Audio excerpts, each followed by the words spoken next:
মুক্তি পেয়ে আল্লামা মামুনুল হক কেন জামাতারা জন্নার ডিভোর্সের ফাইল রেডি করলেন? তিনি এই ডিভোর্স পেপার রেডি করার কারণে আবার জেলে যেতে পারেন। এছাড়াও তিনি বেরিয়ে বিভিন্ন ধরনের হুঙ্কার দিয়ে যাচ্ছেন এখন, এবং সেগুলো বিভিন্ন সংবাদ মিডিয়া কিন্তু কভার করতেছে। পুরো ভিডিওটি দেখলে আপনারা পরিষ্কারভাবে সবকিছু বুঝতে পারবেন। এই বিষয় নিয়ে আপনাদেরকে আমি কয়েকটি নিউজ প্রমাণ সহকারে দেখাবো। তার আগে বলবো, অবশ্যই পুরো ভিডিওটি না টেনে মনোযোগ সহকারে দেখবেন, তাহলেই সবকিছু বুঝতে পারবেন ইনশাআল্লাহ। আর যারা এই ভিডিওটি পেজ থেকে দেখছেন, অবশ্যই শেয়ার করে সবাইকে দেখার সুযোগ করে দিবেন, এবং ভালো লাগলে পেজটি ফলো দিয়ে রাখতে পারেন। তো দর্শক শ্রোতা, চলুন ভিডিওটি শুরু করা যাক। আপনারা অবশ্যই ধৈর্য সহকারে নিউজগুলো শুনবেন।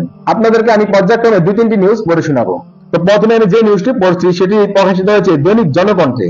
দৈনিক জনকণ্ঠে নিউজ হয়েছে যে গ্রেপ্তারের আগে নারী সহ আটক হয়েছিলেন আল্লামা মামুনুল হক। প্রায় 3 বছর আগে নারায়ণগঞ্জের সোনারগাঁয়ে এক রিসোর্টের রুমে নারী সহ আটক হয়েছিলেন কেন্দ্রীয় যুগ্ম মহাসচিব মামুনুল হক। এরপর তাকে সেখান থেকে চিনিয়ে নেয় তার অনুসারীরা। সেদিন হেফাজত ইসলামের নেতাকর্মীরা ঢাকা চট্টগ্রাম মহাসড়কে আগুন জ্বালিয়ে গাড়ি ভাঙচুর করে সড়ক অবরোধ করেন। বেশ কিছু সময়ের জন্য ঢাকা চট্টগ্রাম মহাসড়কে যান চলাচল বন্ধ থাকে। পরবর্তীতে এসব ঘটনা সহ আরো কিছু মামলায় মামুনুল হককে গ্রেপ্তার করে পুলিশ। 3 বছরের অধিক সময় কারাবাসের পর শুক্রবার 3 মে সকালে গাজীপুরের কাশিমপুর হাই সিকিউরিটি কেন্দ্রীয় কারাগার থেকে মুক্ত হন আল্লামা মামুনুল হক। এরপর ফের আলোচনায় উঠে আসে সাবেক ও হেফাজত নেতার নাম। এদিকে মামুনুল হকের মুক্তির খবরে কারাগারের সামনে ভিড় জমান তার অনুসারীরা। এরপর শুক্রবার সকালে তাকে মুক্তি দেওয়া হয়। প্রসঙ্গত 2021 সালের 3 এপ্রিল নারায়ণগঞ্জের সোনারগাঁয়ের রয়্যাল রিসোর্টে এক নারীর সঙ্গে হেফাজত নেতা মামুনুল হককে অবরুদ্ধ করেন স্থানীয় আওয়ামী লীগ নেতাকর্মীরা। পুলিশ ঘটনাস্থলে গিয়ে তাদের জিজ্ঞাসাবাদ শুরু করেন। খবর পেয়ে হেফাজতের স্থানীয় নেতাকর্মীরা রিসোর্ট ভাঙচুর করে তাকে ছিনিয়ে নিয়ে যান। সেদিনের ঘটনা সম্পর্কে রয়্যাল রিসোর্টের ব্যবস্থাপক লাল মিয়া জানিয়েছিলেন, দুপুর দিকে মামুনুল হক তাদের রিসোর্টে 501 নম্বর কক্ষে উঠেন। এরপর সেখানে অনেক লোকজন জড়ো হয়। ঘটনাস্থলে ইউএনও, পুলিশ সহ অনেকে আসেন। সন্ধ্যা 7:30 পর্যন্ত মামুনুল হক ওই রিসোর্টে আটকা ছিলেন।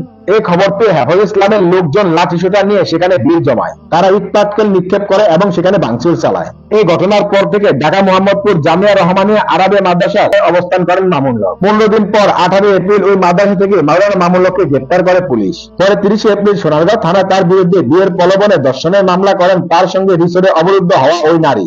যদিও ওই নারীকে তার দ্বিতীয় স্ত্রী দাবি করে আসছেন মামুনুল হক।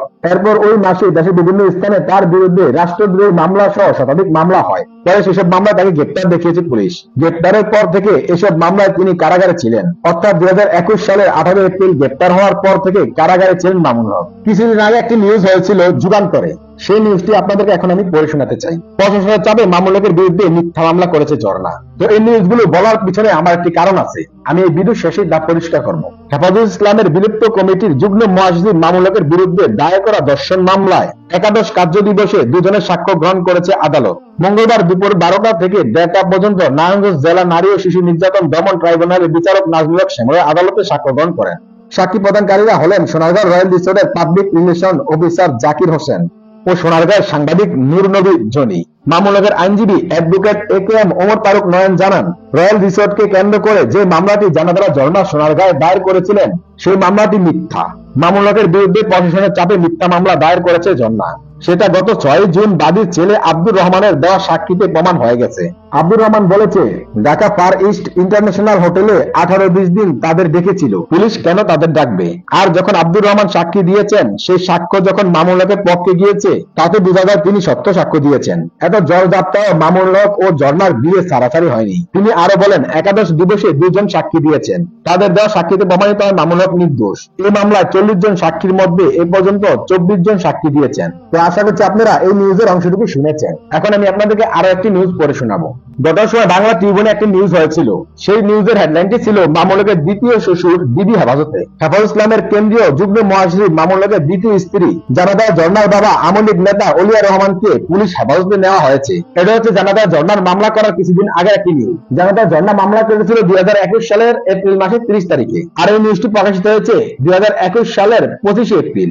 রবিবার 25 এপ্রিল বেলা 12:15টার দিকে ঢাকা মেট্রোপলিটন পুলিশ বিএনপির ডিবি পুলিশের একটি দল ফরিদপুরের আলপাডাঙ্গা থানা থেকে তাকে নিয়ে ঢাকার উদ্দেশ্যে রওনা হন। মানে জানাজারা ঝর্ণার বাবাকে নিয়ে রওনা হন।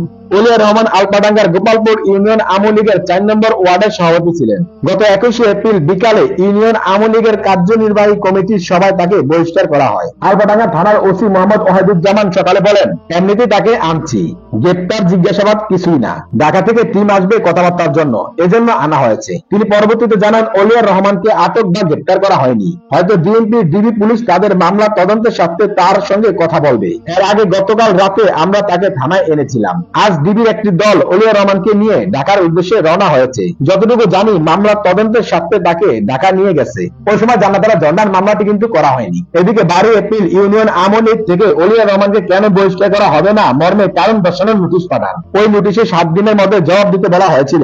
19 এপ্রিল ওই 7 দিন পার হয়। এই প্রেক্ষাপটে 21 এপ্রিল ইউনিয়ন আওয়ামী লীগের এক নির্বাহী সভায় ওলিয়ারকে দল থেকে সাময়িকভাবে বহিষ্কার করার সিদ্ধান্ত নেওয়া হয়। এখন আপনাদেরকে আমি আরো একটি নিউজ পড়ে শোনাচ্ছি, তাহলে আপনারা অনেক কিছু বুঝতে পারবেন। পরে আমি এই বিষয়ে বিস্তারিত গুরুত্বপূর্ণ কিছু কথা বলবো। ঘটনার সময় প্রথম আলোতে একটি নিউজ হয়েছিল। সেই নিউজটির হেডলাইন ছিল, মামুনুলের দ্বিতীয় স্ত্রীকে উদ্ধারে বাবার চিঠি। হেফাজত ইসলামের নেতা মামুনুলের দ্বিতীয় স্ত্রী জান্নাতুল ঝর্ণাকে জরুরিভাবে উদ্ধারের জন্য থানা সাধারণ ডায়েরি করেছেন তার বাবা মোহাম্মদ অলিউর রহমান। গত সোমবার রাজধানীর কলাবাগান থানায় জিডিটি করেন ঝর্ণার বাবা অলিউর রহমান। অলিউর রহমান জিডিতে অভিযোগ করেছেন, মামুনুলের অপকৌশলে ঝর্ণার সুখের প্রথম সংসার ভেঙে যায়। সেই সংসারে 2টি সন্তান রয়েছে। এক পর্যায়ে জীবনের তাগিদে কাজের সন্ধানে ঝর্ণা ঢাকায় আসেন। উত্তর ধানমন্ডির একটি বাসায় ঝর্ণা বসবাস করেছিলেন বলে তাকে জানানো হয়। জিডিতে অলিউর রহমান বলেন, 3 এপ্রিল নারায়ণগঞ্জের সোনারগাঁয়ের ঘটনার পর তার মেয়েকে ইসলামিক শরীয়তের বিধান মোতাবেক বিয়ের প্রলোভন দেখিয়ে শারীরিক সম্পর্ক স্থাপনে বাধ্য করেন মামুনুল হক। ওই ঘটনার পর তিনি তার মেয়ের ঢাকার ঠিকানায় হাজির হয়ে তাকে পাননি। অলিউর রহমানের বিশ্বাস জন্মাচ্ছে, মামুনুল হকের লোকজন তার মেয়েকে অপকৌশল প্রয়োগ ও ভয়ভীতির মাধ্যমে অজ্ঞাত স্থানে আটক করে রেখেছেন। অলিউর রহমান জিডিতে অভিযোগ করেন, 2 দিন আগে ঝর্ণার ফোনের মাধ্যমে তার নানিকে ঝর্ণার বড় ছেলে জানান তিনি গৃহবন্দী অবস্থায় আছেন, তার উপর চাপ যাচ্ছে, তাকে জরুরিভাবে উদ্ধার করতে বলেন, যে কোনো সময় তাকে মেরে ফেলা হতে পারে। তিনি ঢাকায় মামুনুল হকের বোনের বাসায় আছেন। ঢাকায় কোথায় আছেন জানতে চাইলে ফোনের অপর প্রান্ত থেকে সংযোগ বিচ্ছিন্ন হয়ে যায়। তো যাক, প্রথম আলোতে যে নিউজটি হয়েছিল তার কিছু অংশ আপনাদেরকে পড়ে শোনানো হলো। এখন আপনাদেরকে আমি আর একটি নিউজ পড়ে শোনাবো, তারপর আমি মূল আলোচনায় আসছি। 2021 সালের 27 এপ্রিল ঢাকা টাইমসে একটি নিউজ হয়েছিল। নিউজটির হেডলাইন হলো, ঝর্ণাকে নিয়ে বাবা অলিয়ার কোথায় আছেন। বাবা ও ছেলের দায়ের করা জিডিতে উদ্ধার হয়েছেন হেফাজত নেতা মামুনুল হকের কথিত দ্বিতীয় স্ত্রী জান্নাতুল ঝর্ণা। এরপর বাবা অলিয়ার রহমানের হেফাজতে ঝর্ণাকে দেওয়া হয়, কিন্তু বাবা অলিয়ার ঝর্ণাকে নিয়ে কোথায় গেছেন তা জানেন না পরিবার। এর আগে মঙ্গলবার দুপুরে রাজধানীর মোহাম্মদপুরের বসিলার একটি বাসা থেকে তাকে উদ্ধার করা হয়। জিডির পরিপ্রেক্ষিতে আমরা তার মেয়েকে উদ্ধার করে দিয়েছি। এরপর তারা কোথায় গেছেন আমরা জানি না বা খোঁজও নিইনি। ঢাকা টাইমসের পক্ষ থেকে সেখানে তার পরিবারের সঙ্গে যোগাযোগ করা হয়। এ সময় ঝর্ণার ছোট বোন জানান, তার বাবা অলিয়ার সকালে বাড়িতে ফোন করেছিলেন, এরপর আর কোনো যোগাযোগ হয়নি। তিনি ব্যক্তিগতভাবে ফোনও ব্যবহার করেন না, এমনকি তার বোনকে উদ্ধারের বিষয়টিও তারা জানতেন না। তিনি আরো জানান, বাবার বয়স হয়েছে, তিনি আপুকে নিয়ে মানে জান্নাতুল ঝর্ণাকে নিয়ে কোথায় আছেন কেমন আছেন আমরা জানি না। মা সহ পরিবারের সবাই চিন্তায় আছি। এর চেয়ে তিনি বেশি কিছু বলতে চাননি। সন্ধ্যায় ডিএমপির মতিঝিল বিভাগের উপকমিশনার মোহাম্মদ আসাদুজ্জামান ঢাকা টাইমসকে বলেন, জিডির পরিপ্রেক্ষিতে তাকে উদ্ধারের পর রাজধানীর মিন্টু রোডের ডিবি কার্যালয়ে আনা হয়। বিকালে জান্নাতুল ঝর্ণাকে তার বাবার জিম্মায় দেওয়া হয়েছে। এরপর কোথায় গেছেন সেটা আমরা জানি না। তো আপনারা অবশ্যই কিছু বুঝতে পারছেন। এরপরে কিন্তু 30 এপ্রিল জান্নাতুল ঝর্ণা আল্লামা মামুনুল হকের বিরুদ্ধে ধর্ষণ মামলা করেন। আমরা জানি যে গত 3 মে শুক্রবার আল্লামা মামুনুল হক জামিনে মুক্তি পেয়েছেন। তিনি মুক্তি পাওয়ার পরে তার হুঙ্কার শুরু করে দিয়েছেন। তবে তিনি কি এই হুঙ্কার দিয়ে বাইরে থাকতে পারবেন কিনা সেটিও চিন্তার বিষয়।